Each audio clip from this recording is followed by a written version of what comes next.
A very, very different look from these two teams in a brand new series that I find finally gave my resting heart rate the rest that it needed. Welcome back to the desk. I'm Ravish, joined here by RMC and Aoki.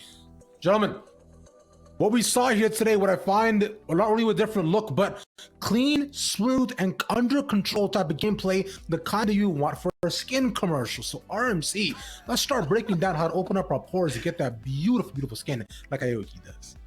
Rava, I was thinking the word I'd use to describe it was oppressive, and I certainly wouldn't use that for a skincare product, but you're right. It was very smooth coming through for Ginger Turmeric there. And right away from draft already, I really liked what we did see from them. They had themselves the split push option for Existence and Gwen, something that we've not really seen too much of since he's known more as a tank player. And then City Witty on the Kha'Zix as well with that roaming sort of pressure. EG Prodigies, I felt like their draft was fine in isolation, but up against this matchup, the Gragas was never going to be able to match split push. The Rise was going to struggle a little bit as well, and it just felt like they didn't have any tools to run into this particular composition. Yeah, that was definitely a rough time, considering how it just seemed as though that all the tools they had ultimately became blunt as time went on. But a tool that became much sharper is a set of Tom Kench lane that you particularly looking at. Yeah, and as the resident Senna expert on the analyst desk, I feel well qualified to talk about this. Big shout out to Duo King and Legrain bringing out the Senna Tom Kench. Also, really cool swap. I feel like as a support players don't get their time to shine, and when you run the Senna Tom Kench with the Senna, Duo King is typically their support player, correct? So, I mean, when you Senna Tom Kench, like you said, it was like a very controlled game, which Senna is a champion that is like 10 times better in those controlled environments. You run the Senna support and a normal marksman ADC, it can be kind of like disjointed because you don't really have a front. You slap any big stupid tank in front of Senna and just give her free reign to take these long extended trades where she's slowing and getting passive resets and hyper scaling. The champion, you can't misplay it. I mean, you can, but they didn't. So fair enough. And you say, stupid, dumb tank, but, in this case, it wasn't a stupid, dumb tank. Legrain played the tank really intelligently as well, so literally could not mess it up, right? Every time we saw any sort of misplay, not just from, Duo King, but any member of that team, right away, Legrain there to bail them out as well. So definitely contributed a lot to how smooth that play was. For sure. But so let's go ahead and run down to how smooth that game went as well. As you look at right at the beginning, Ginger Turmeric, right, started things off hot, but I would say it was still not even just touch the grill just yet, but the pan turned on and things were starting to, perhaps look a little bit sizzling, RMC. For sure. And speaking of hot there, Rav, we do have the heat map. And what this is City Witty's sort of where he was on the map pre-15 minutes here. And you can see he was everywhere, but notably, he was ganking topside. He barely touched the bot lane. And I really like that because we touched on the fact that, hey, Existence Gwen, there wasn't a good split push answer here, and that was sort of the weak point of the team. Senna Tom Kench, Nai and gankable, super steady bot lane. Mid lane, yeah, things got a little bit spicy at times here, but fairly even lane. The top side, once you got Existence ahead, he stayed ahead, and that's why we saw City Witty looking to that top side, looking to invade as well. And to me, that was really intelligent play to set up their win condition. It's continue to be rough across the board, right? Because you saw how they knew they had a clear condition to execute on, which was City Witty, right? That Kha'Zix play, which RBN was talking about a lot. RBN was saying how Ka is absolutely undefeated, pre-6, easy peasy lemon squeezy, right? And nobody beats him. And of course, if you are looking to snowball a game, then you might as well do it off of Kha'Zix, but it does help when some of your laners do get some more of that gold as well, RMC. Ain't that right? For sure. Yeah, and it's less about the jungle, I think, in this particular situation than it was about the lanes. DNA getting ahead, Existence getting ahead, and of course the Senna Tom that Aoki was talking about for Legrain and Duo King. And I'm sure Aoki can continue to sing the praises of Duo King getting that spotlight. You called it perfectly, Aoki, that Duo King can play that ADC as well. Yeah, he most definitely can, right? Because if we look at just the main thing we want to look at is that Dragon Soul fight, right? Because considering how the game panned out, a lot of it, as you all were mentioning, control. It was really macro focused. It was focusing a lot more the pain points you could set up across the map, especially alongside the Gwen. And Cassio too was just so damn good. And in one of those instances here specifically as well. Yeah, and this was the sort of Dragon Soul fight where it looked for a second like AGP could turn things. It looked like they get the catch on City Witty. It looks like they're going to be able to catch Existence, who's TPing in as well. But it's worth noting, first of all, that AGP are significantly behind at this point. So they aren't going to win an even numbers fight. But just the way Ginger Turmeric played it, nice and slow as well. They just refused to die. And Dual King, the healing was enough to buy a lot of time. Leo tried with the Rise. It was kind of close, but DNA was zoning out just as well on the back end of things. And to me, this just comes down to that composition we were talking about in the beginning here. Falling behind against a better scaling composition, having the tools to deal with it. Yeah, it's simply just could not pan out, right? And Yoki, like, I know where we were looking at how this game overall panned out, right? We were talking about how controlled it could be. Is this something you're looking at going to game number 2 from perhaps EGP that you might want to see a bit more of? Well, I want to see them give themselves a win con. They need to give themselves some sort of lane to play for. You know, if you're going to be playing against these unpunishable lanes like Senna and Tom Kinch, play for a different lane. Make it happen. You know, get the rotations and timings and resets on point so that you have a win condition. They kind of just bled out, and you hate to see that, considering like you've got a very, very acute window of opportunity before you get outscaled by the likes of Senna and Cassiopeia. So like, pick a lane and play for it. That's I think that's advice for all generations, even in solo queue games, right? You pick a lane as a jungler. If you got it, you got paid for it. If you're good somewhere across the map, then make sure to pour as many resources as you can into it, because everybody wants to win. There can sometimes only be one way to do it. But I know some casters who are simply the win cons themselves. Let's throw it over to Smacks and Deathstrux to see some more shining gameplay. Let's take it away, gentlemen. Thank you, Ravish, and I enjoy the words of wisdom. We've been getting a lot of them today, Smacks. You know, with RBM, we got cut your wins, and now with Aoki, we got pick a lane and play for it. All types of education coming out here from the analyst desk, but we are ready for this game number 2. What a spicy start for Ginger Turmeric. Yeah, I mean, it's very fitting considering the name, you know, they are spices after all. I really loved the look. It was an excellent showing for them. If they play every single game in this tournament like that, there's a pretty good chance they could win it, honestly. I really, really liked that from them. The creativity to swap around their players, the team fight mechanics, everything. It looked amazing. And against one of the LCS-affiliated teams as well, in Evil Genius's Prodigies, this is quite a way to start off your tournament. Ginger Turmeric can get this 2-0 as well. It'll be even crazier. And it just put a nice little cherry on top of the crazy cake of gameplay that we've had all day. And it was a fun start, given our expectations were onto Existence and DNA. They did perform, but the standout you just talked about, it was going to be Lagrange. I even City Witty on top of that. I mean, City Witty 407 on this Kha'Zix. He just spent the early game farming up until it was, well, time to pull the trigger and go after anyone who decides to go in isolation. Same with Lagrange and some of the clutch saves he was able to do. It does beg the question of how this draft is going to change, how it is going to shape up, because we did see that focus very heavily onto the ADC pool in the first draft for game 1.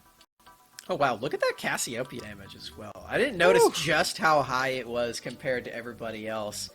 DNA back in full swing. I'm super pumped to see this player. I already talked about him a lot, but yeah, this is just a really, really exciting mid laner that we have in the amateur space. Also of note, if you look at the objectives there in the middle, you can see 9 turrets to 0, 4 drakes to 0, 1 baron to 0, a complete shutout on the objectives.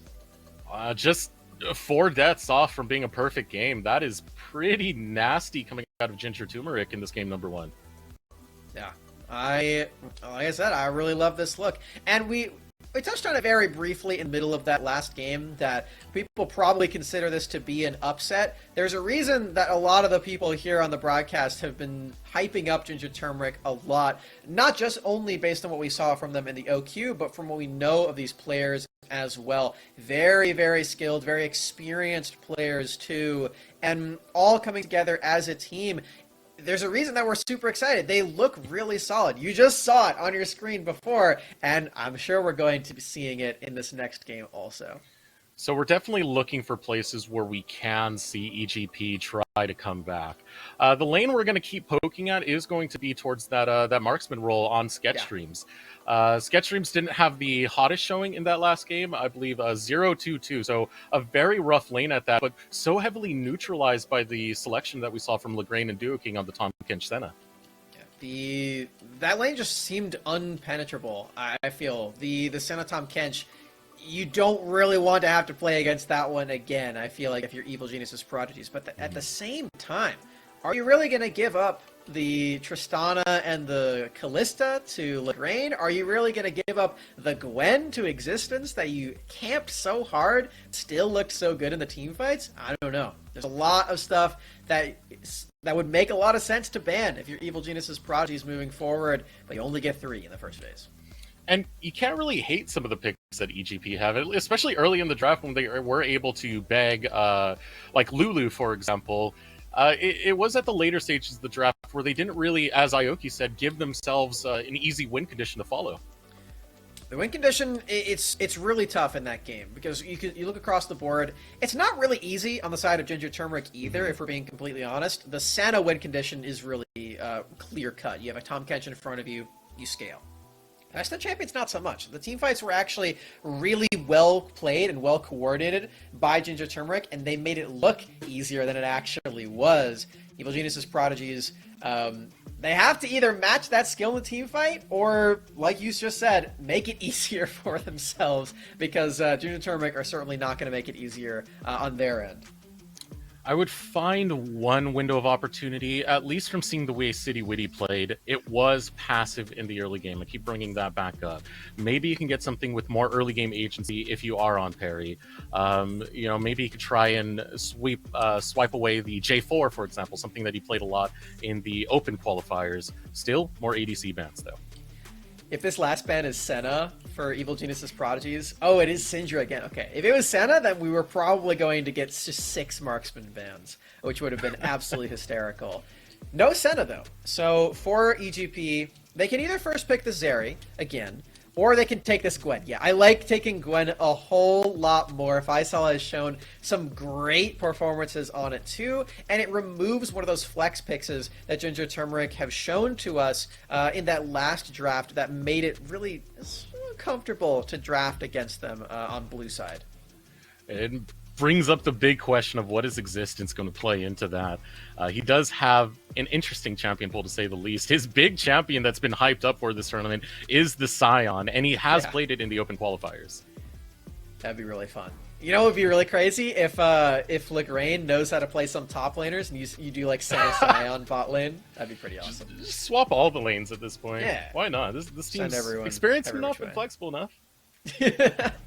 We've already swapped a champion from the last draft. It is Xin Zhao. No Kazakhs this time around for City Witty, as we assume that is the jungler, outside of some really wild shenanigans. This does leave way to that counterpick that we saw used to great effect in the last series, Game 1. Winston picking Olaf into Xin Zhao. RBM is probably writhing in the Twitch chat seeing this happen again. Olaf is here. Karma potentially as well, bolstering this movement speed of Olaf. I could just see him. I'm glad he's not on the analyst desk right now, because right after this game, oh my goodness, would he blow up seeing, what is it, the 3rd time that we've seen Xin Zhao blind? But, Yuumi instead of the Karma, so not going for the movement speed buddies, going for the Yuumi to be locked in. Still going to tease that one. It's not going to get locked in. It's not going to get locked in DNA. Calm down. It's not allowed. Don't do it, Ginger Turmeric. You're going to get in trouble if you lock that one in. Yuumi is potentially going to get Daption in trouble also, honestly. This champion doesn't have a whole lot of agency in that lane, and against a Senna Vayne lane, wow, you really want to have some agency so you don't get run over in the late game against these two champions. So the Vayne Senna lane coming out of Lagrange and Duo King. I'm curious to see how this is going to play out. Lagrange should be on the Vayne this time. I don't think we're going to have any hot swapping shenanigans the second time. I see you scratching your head. I'm afraid you're just going to be like, nope, swap it once again. But yeah, interesting pressure to come out, and a lot it's a lot to have to deal with. We have to see what EGP really have left in terms of the ADC pool. I mean, such a heavy ban into that direction. There's the classic Ezreal that you can pair with the Yuumi. The Draven Respect ban is pretty interesting. Removing that away from Sketch, it would give their bottom lane a lot more of that agency that I was referring to. So perhaps a wise one at that. Are they going to continue this and just ban 5 ADs against Sketch? It feels like at this point. Ban out Sketch. Just ban him out. I'm checking for the last time I've actually seen him play the Draven, because it has been played this year. It's not like that was a ban just for the meme of it. He does pull that champion out every so often. It was actually in the last circuit qualifiers. He pulled it out against 100 Thieves. I've got some quick math for you here, Deserux. With Ginger Turmeric banning 5 AD carries, picking 2 of them, and Evil Geniuses banning 2 AD carries on their side, there are 9 marksmen removed from the pool before Sketchstreams can even pick his champion. That is absurd. Sketchstreams is going to have to show us some real depth today. Okay, what? Zeri is still there? That's true. I'm trying to think of what else is really left. I've never seen the marksman pool get attacked this heavily. His existence will be on the Akali this time. On the top side, something he could definitely carry on. One more pick to come out. EGP, they have to show their ADC. Jin, forget he's still on the table, so it's something they're hovering right now. Forced into that pick, though. Yeah, you bring up a good point with the Zeri. Almost insisting that Sketchstreams play that without removing that one from the pool. They had every opportunity to, as they did remove a lot of them.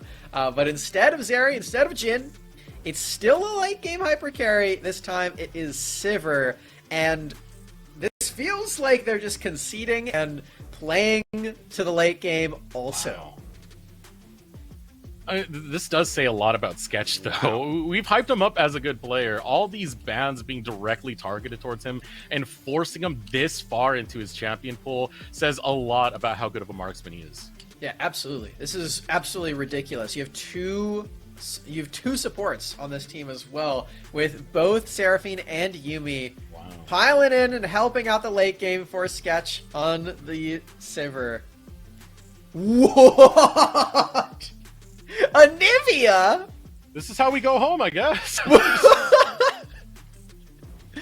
Oh man, it really is good to have DNA back. I am so excited for this Anivia. Just completely stonewalling early game.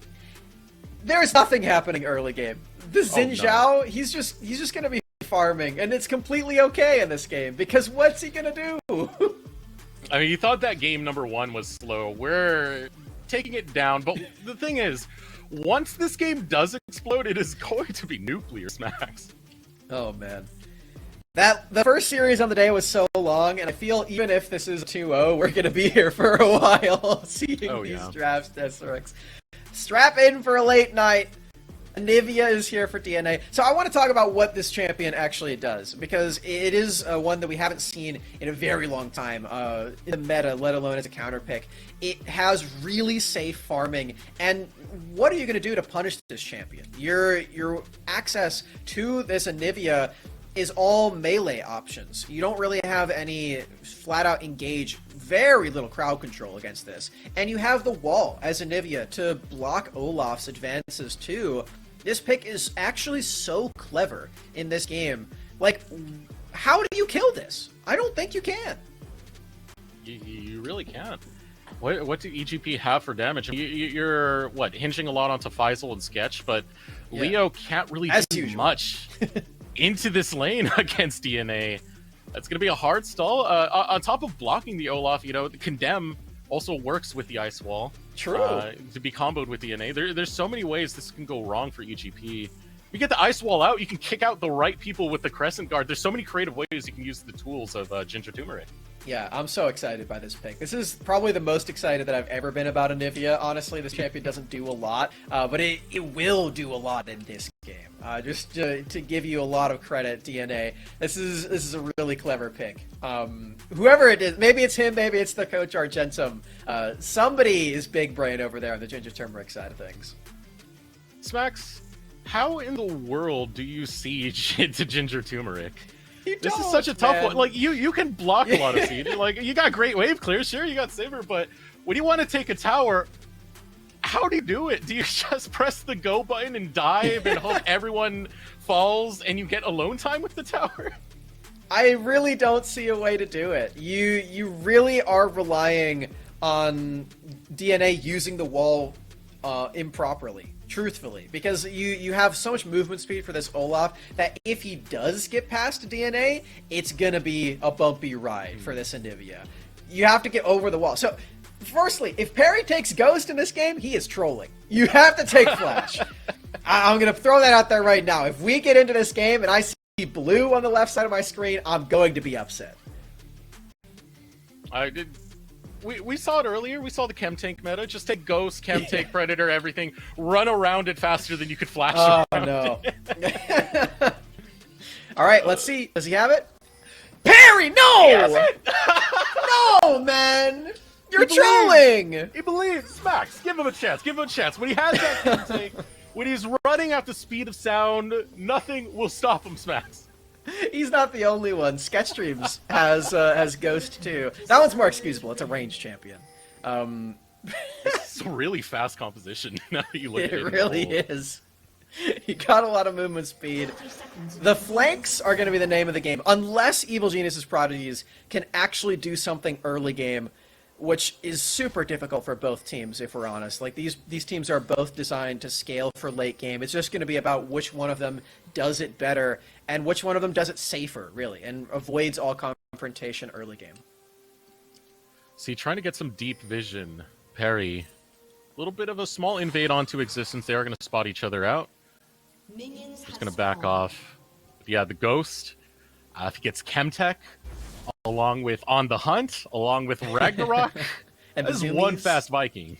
And the Zumi, Yeah. oh, Yumi's there, yeah, there we go. Yeah, he's really fast.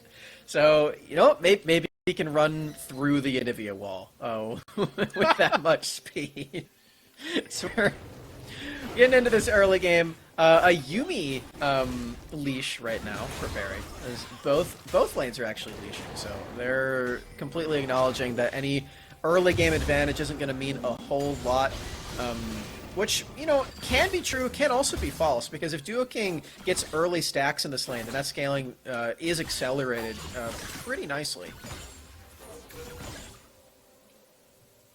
Even with that, like, I don't feel like you have a choice for EGP. You want some sort of early lead just so you could find some crack in the armor of this composition.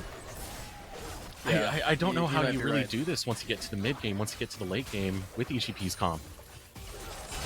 Yeah, it's a really tough question to answer for Evil Genius's Prodigies. They're on their last leg in this this series. Of course, it's double elimination in these groups, so they've got another chance if they do end up losing this game to regroup and re-strategize coming into next week. This is a really, really big game to prove how clever Evil Geniuses can be, you know, the evil masterminds. It's in their branding. Live evil. And it's wild to see a situation where it feels like Ginger Turmeric got the better of the draft, considering it's a LCS-affiliated org, as you said. These drafts really do mean a lot in the grand scheme of things, especially North American Amateur, where you're looking for any lead you can get, any cheese you can get, any advantage you can get. You know, if cheese works, then it's just good strategy, Desirux. If cheese doesn't work, then you can probably call it cheese. Just effective game planning right now for Ginger Turmeric. You know, I said that I can't wait to watch this game. Ginger Turmeric certainly can. They are going to be waiting for quite some time. This is going to be a pretty tame early game, I feel. If you want to, you know, grab a quick snack at home, I wouldn't blame you. It's going to be a while. A slow start. If anything happens, it should really be around, what, Drake? You do get decent neutral objective control onto the Olaf. The big problem is you can't really find where you can get priority for Perry to get an easy way into that area. Playing this Olaf still really strong early game. He's got all of his camps now completed. This is the time in that phase where you are looking for a gank, and you will find City Witty.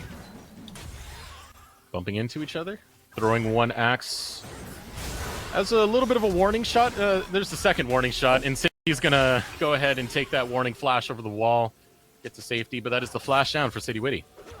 Consider yourself warned, City. You gotta get out of there. He heeds the call and flashes the wall.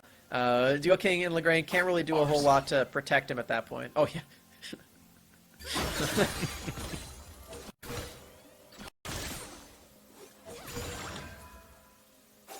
Hey, you gotta be blushing out here, Desrex. My skills are my skills are too clean. I'm too poetic with it. I know, the confidence. You gotta own it, Sam. Maybe I do. I don't think a music career is in my future, but well, you know, maybe if this esports thing really dies out and takes a left turn. Don't want to prey on the downfall of it, though. I'm having a nice time here. I mean, you do have quite a few musically talented people in esports. Diamond, for one. I don't know if you saw Beora in his little collab with Diamond. That was quite a bit of a bop. Yeah, it did.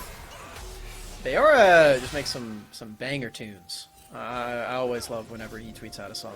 Man's got a He's voice. got the like nice acoustic sounding voice as well. Oh, it's just great. Shout out to Beora.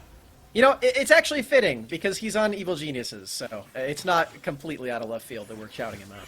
And it gives us a good segue back into Evil Geniuses Prodigy. See, smart detour yes, intentional. We're getting over to Evil Geniuses. They're acknowledging that this game is going to go late and that these other members will have a lot of healing. And because of this, both Daption and Duo King are trying to negate that very early on with their purchases. This is a smart preparation for the long haul. Some getting into their nuclear bunkers, getting ready for the 30-40 minute gameplay. Start of COVID all over again.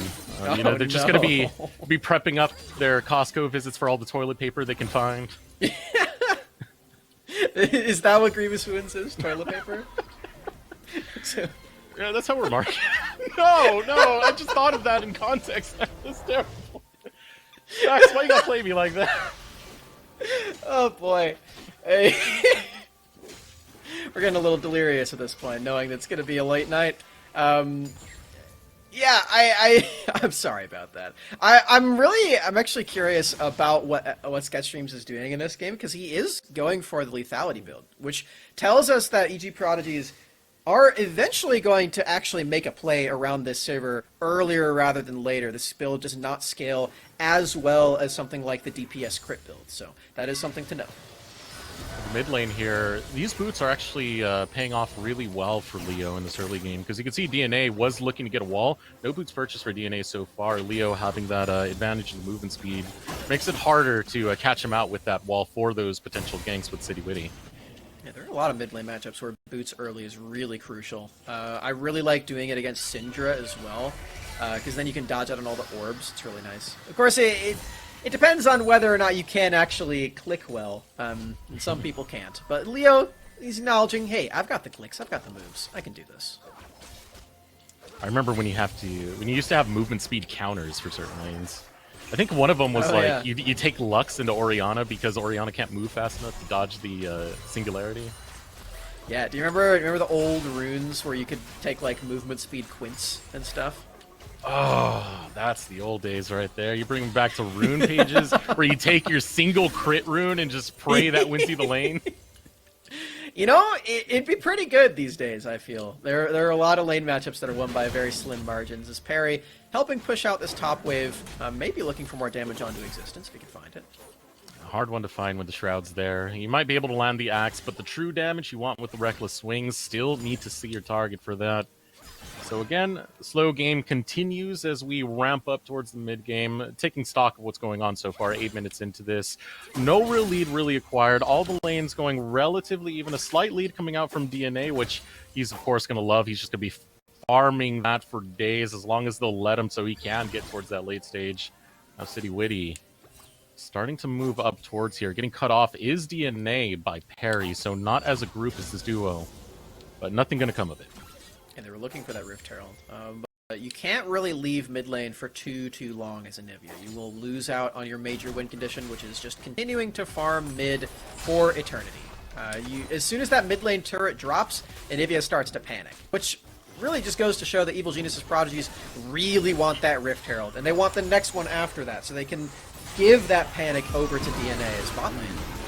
Ultimate onto Duoking, who gets locked up for quite some time, but the shield coming out from the Senna ult will keep him relatively okay. Still chasing onto Lagrange.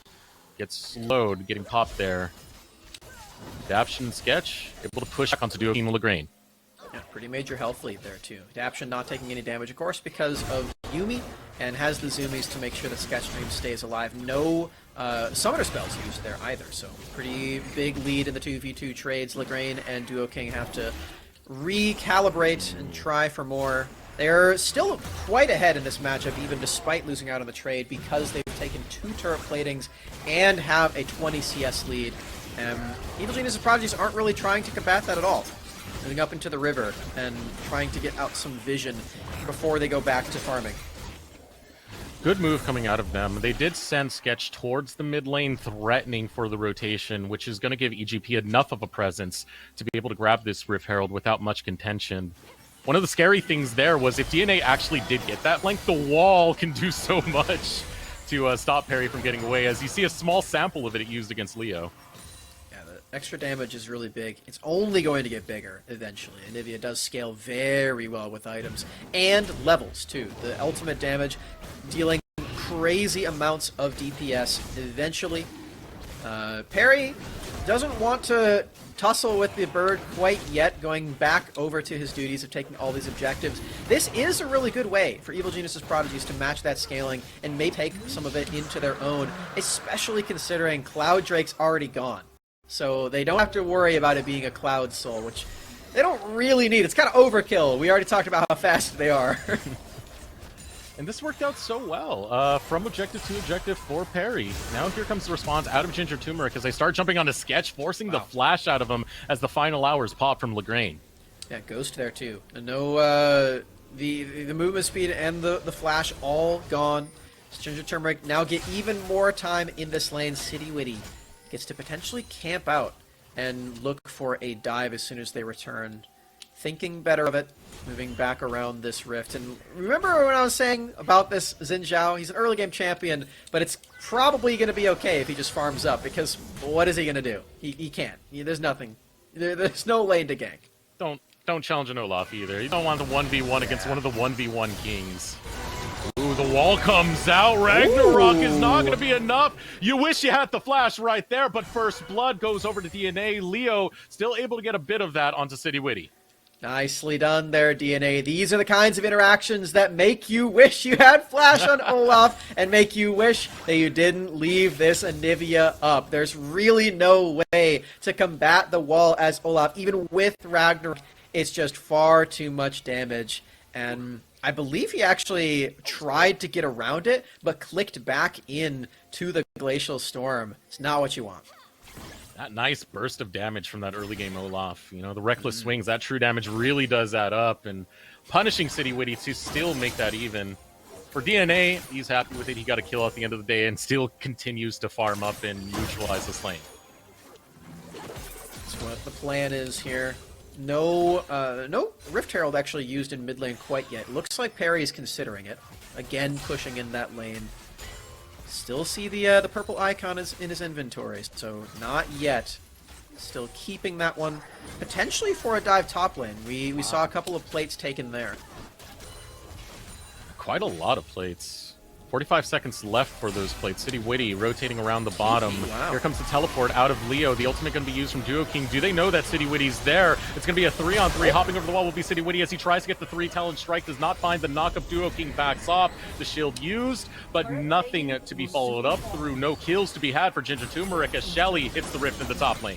Teleport used for that one too. Leo giving up a lot of pressure in the mid lane. Anivia able to deal heavy damage to that turret now. Evil Genius's Prodigies, they try to make 2 plays at the same time. One of them working out very well. This Rift Herald will inevitably take 2 turrets for them. Wow. Existence can't really match this. That is a lot of gold into their pockets.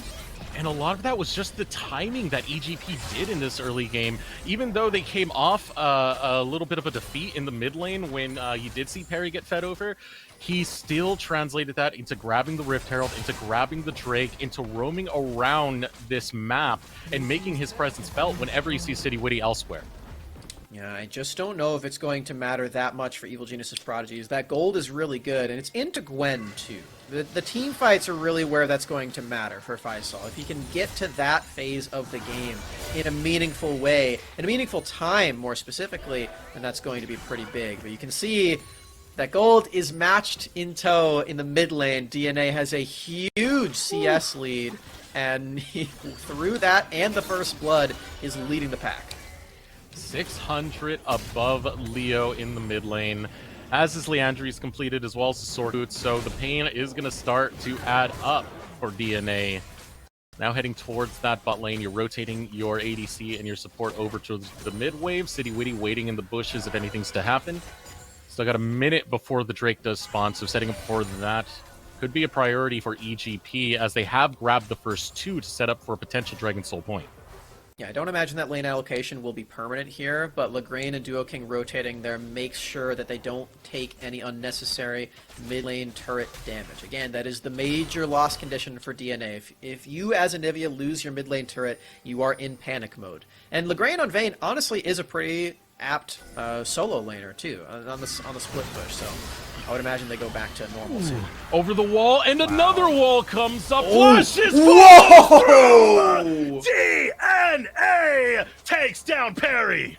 No ignite needed on that either. Jungler dead. That's a free dragon and soul point denial for Ginger Turmeric again coming through from the mid laner. This guy is too hyped, Desrex. He's got me so excited.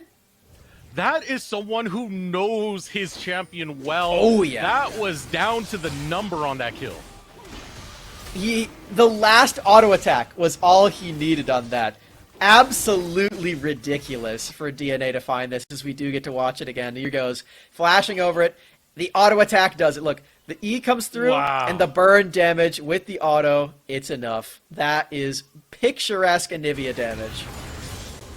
So hyped up his DNA, and you're seeing why as he gets his second kill of the game in style. Now Ginger Turmeric setting up around this top side, as Rift Herald is the next neutral objective that's available on the Rift.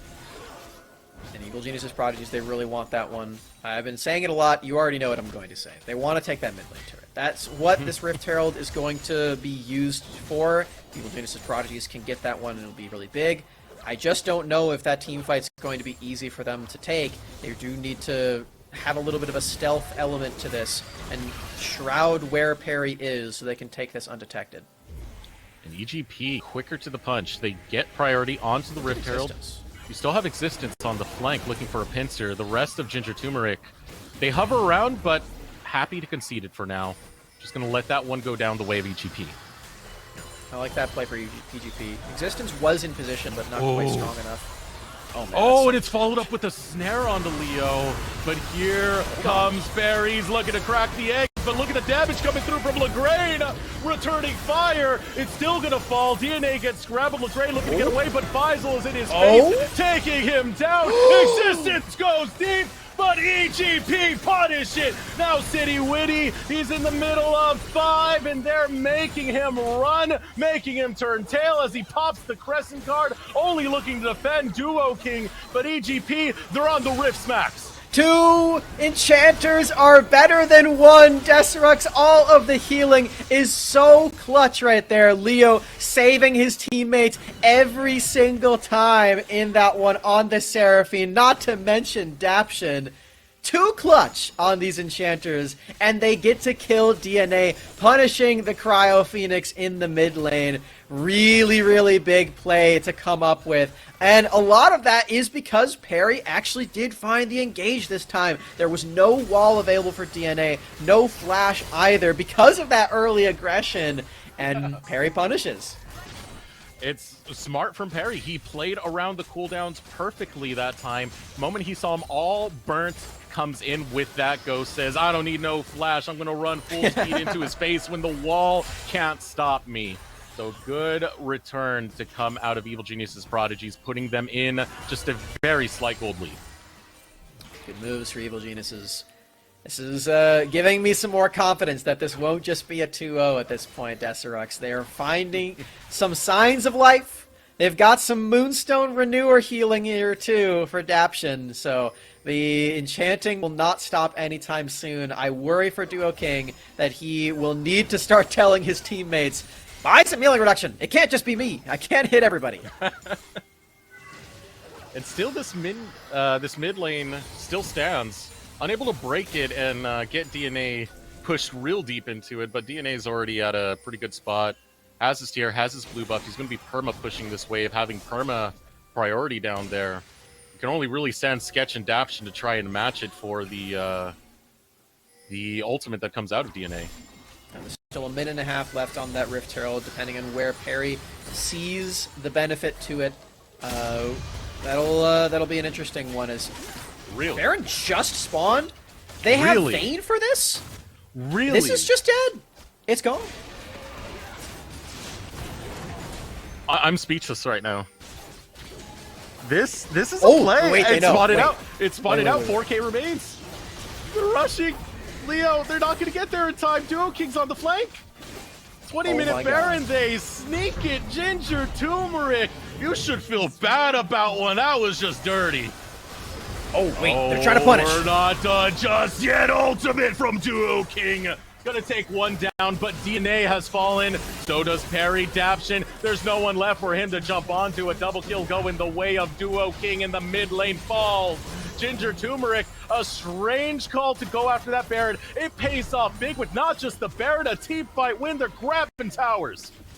They're not done. Yeah, they're continuing in this mid lane. Okay, wait, maybe they're actually done. But I got the mid lane turret and the Baron as well. This engage not quite landing. Sketchstreams can't spell shield everything. He goes down, and then Perry quickly realizes he does not have enough damage to keep himself, let alone Daption, alive.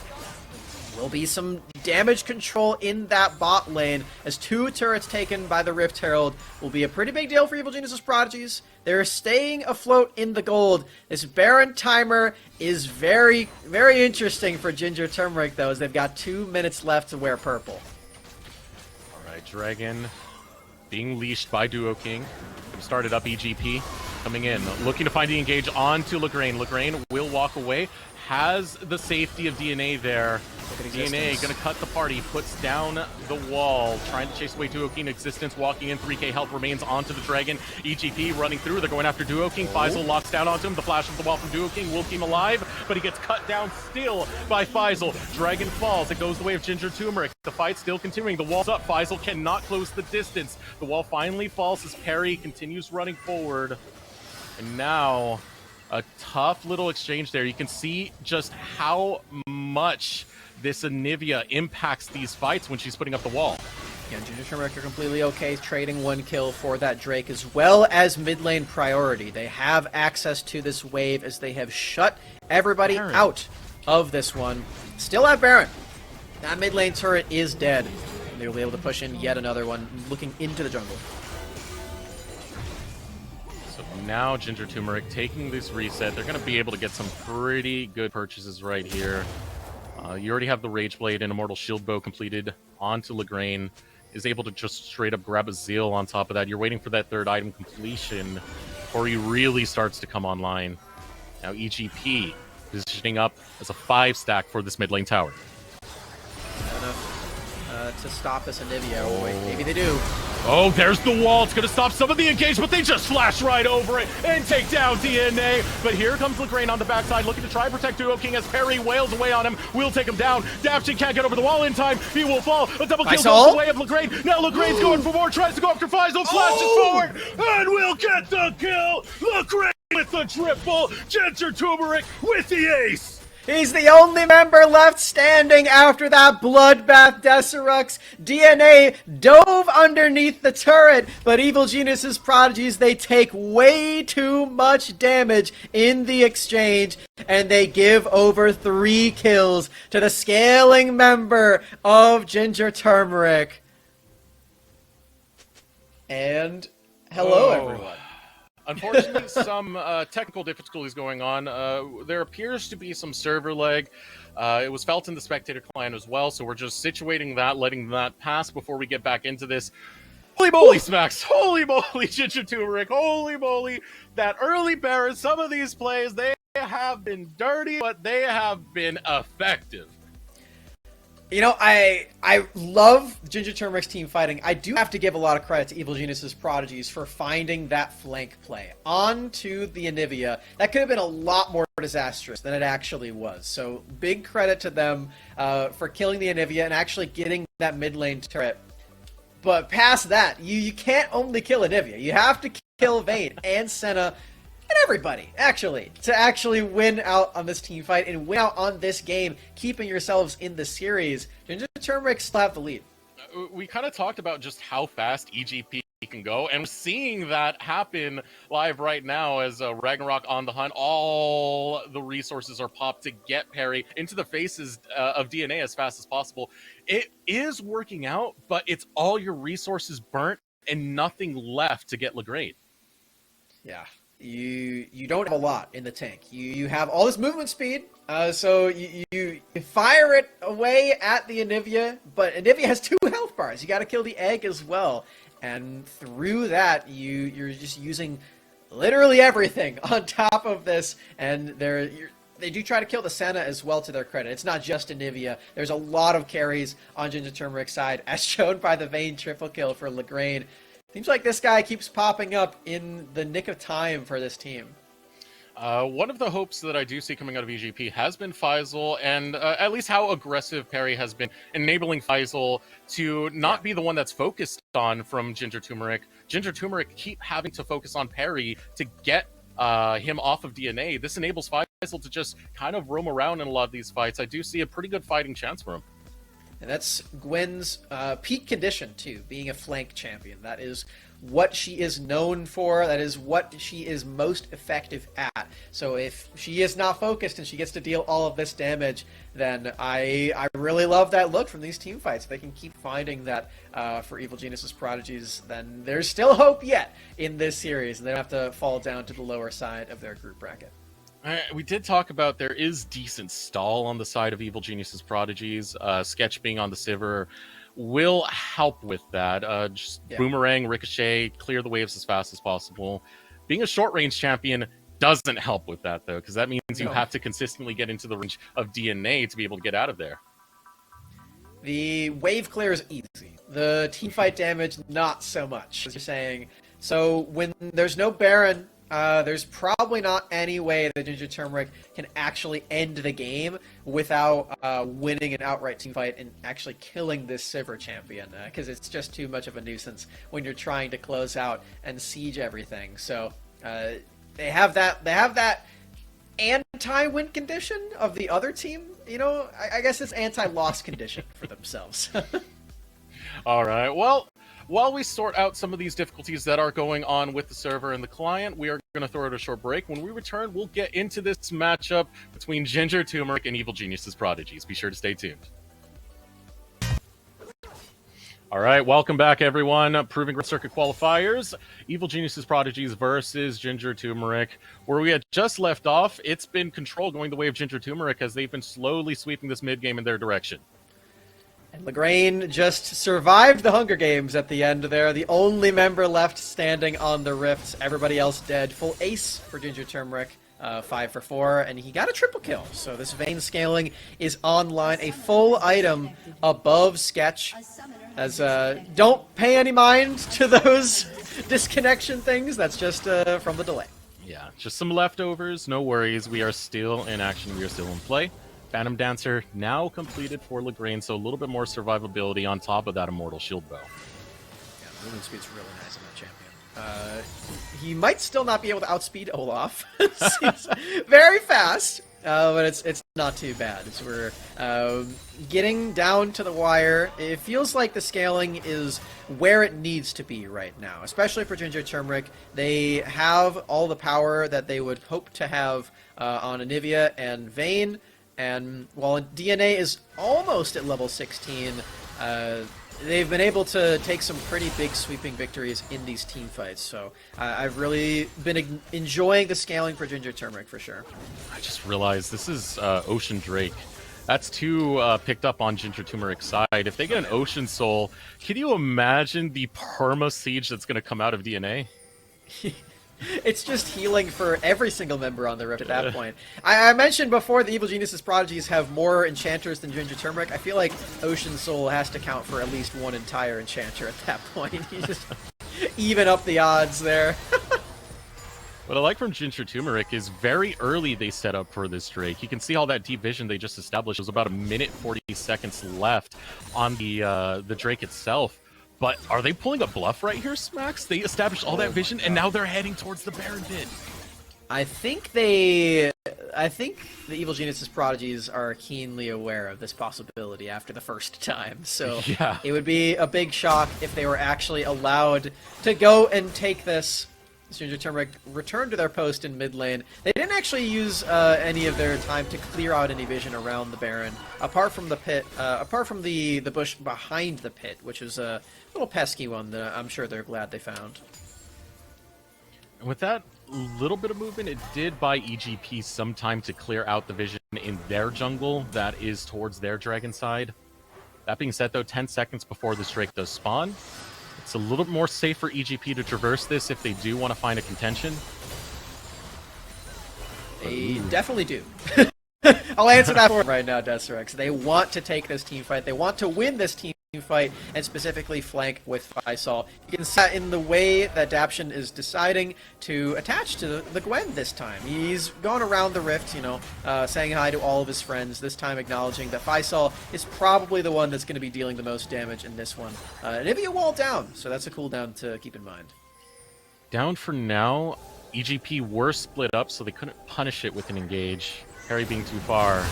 Now let's see if they can punish it now as Perry starts to go in, goes right after DNA, and pops the egg so quick. Gotta watch for Lagrange, though. He's still on that back end. He's still uncontested. He's going! He's destroying them all!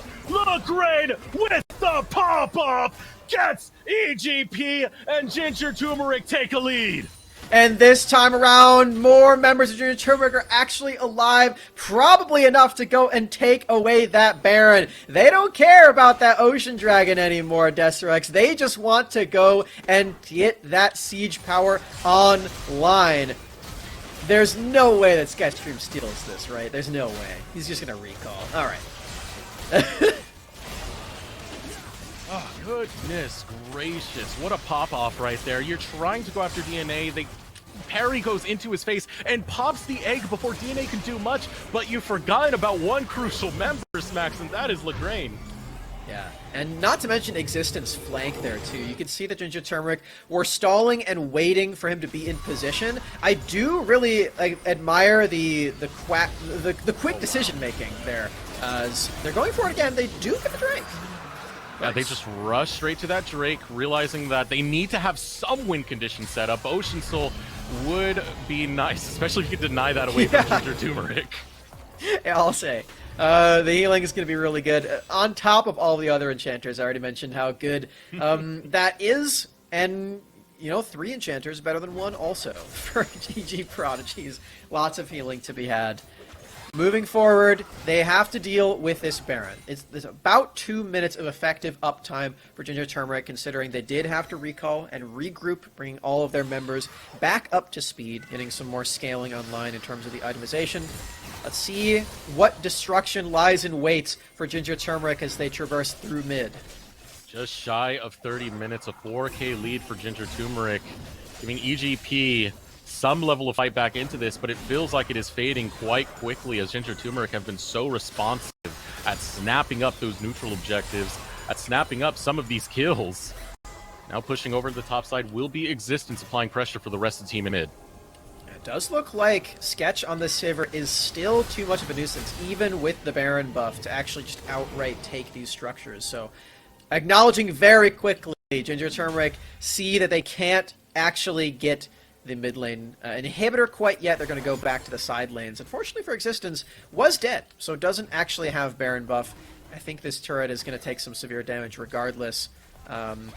Faisal's here to deny the full kill.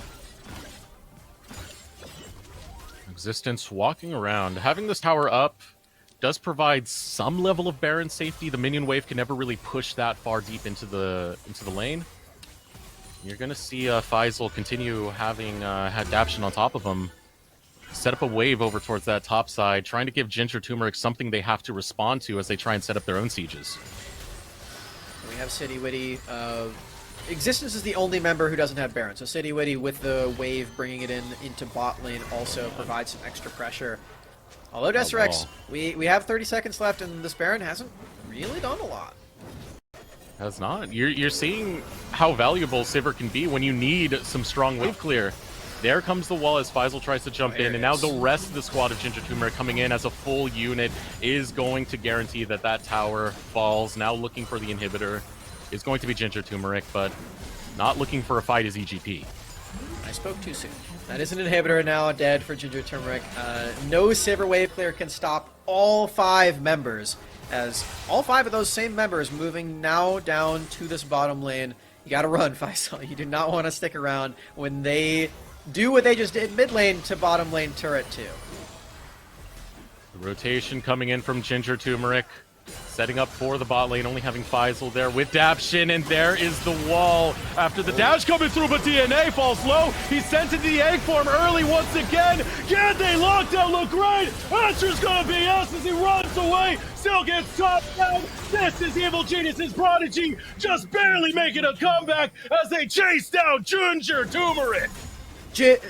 Triple kill for Leo as well, moving back around the rift. That is a lot of gold and a lot of time at Evil Genius's Prodigy's disposals. Existence, can he run away? He's getting creative with the Twilight Shroud. He's got to dodge these axes.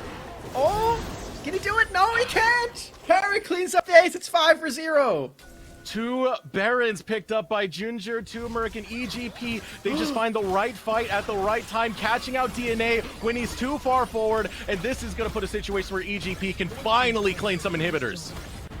Oh, at least one right there. They can't end the game quite yet. DNA is going to be back alive, and they need to make sure they don't lose anyone when it comes to this next Drake fight, Deserex. That would be the soul for Evil Geniuses in 50 seconds. If they can manage it, that is an insurmountable lead in terms of these team fights. Thinking back to what just happened in that fight. Oh, wow. DNA just walked into melee range of Gwen. That is not what you want. And to top that off, it put Leo in prime position, just pop the ultimate and get pretty much everyone inside of it.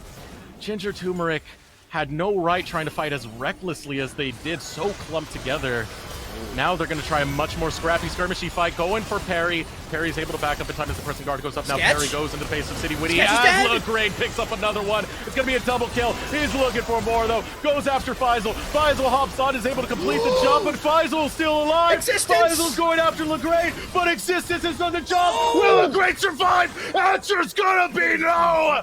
Faisal! Triple kill keeps EGP alive! He's going for the end right now. I think he's going to have enough time to do it. They have a super minion in this bottom lane. 30 seconds of time is going to be enough. The Yuumi healing and the Faisal team fight mechanics are carrying Evil Genius's Prodigies to a 3rd game in this series. They have to do this fast. Have to be quick. No teleports available, so this is the only duo that's going to be here. 8 seconds left on Duo King. They're demolishing it in record time. Evil Genius's Prodigies, they bring the fight back. Ginger Turmeric, it was a good swing, but EGP are going to make this a series, Max. Oh, these games today are just too good, Deserex. I cannot believe how fun these series have been. We get one more game tonight. Go into a game 6. Oh, yeah. Oh, goodness gracious. What a wild game to see unfold. You can see a little bit of the game plan there. Just take down DNA as fast as you can, right? Just take down DNA as fast as you can. It didn't look like it was working until it did. Until Faisal was able to get the flank after flank after flank and lay everyone in Ginger Turmeric into the dirt. Faisal just crushed it. What can I say? His team fighting is too good. 8 kills on the Gwen. I believe he was 8-2-8 by the end, and Daption helping him out on the Yumi as well. Well-earned victory for Evil Genius's Prodigies. They keep themselves afloat in this series. They get one more chance, as do Ginger Turmeric. Oh man, this next game, it's gonna decide everything. It's gonna be great. What a way to start off on the Academy stream. Day number 1 of the Circuit Qualifiers number 2. We're going to throw it over a short break. When we return, the Analyst S will catch you up on Evil Genius's Prodigies versus Ginger Turmeric game number 2. What a banger it was.